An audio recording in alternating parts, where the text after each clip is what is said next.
I'm Dee Dee Anderson of the Anderson Alteration Academy.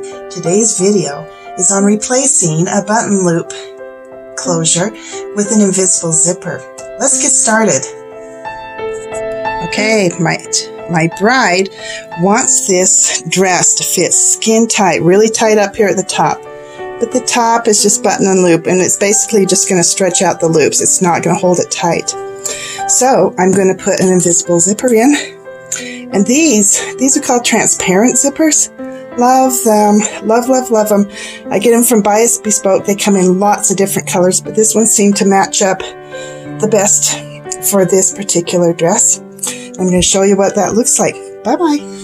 I've removed the original zipper that went from the waist down to the hip, removed the button loop, and now I'm going to insert my Bias Bespoke zipper.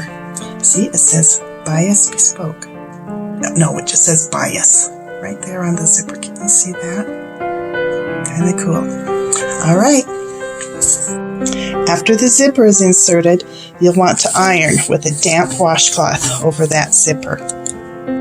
I've got all the buttons sewn on. Now we just need to see it on the bride.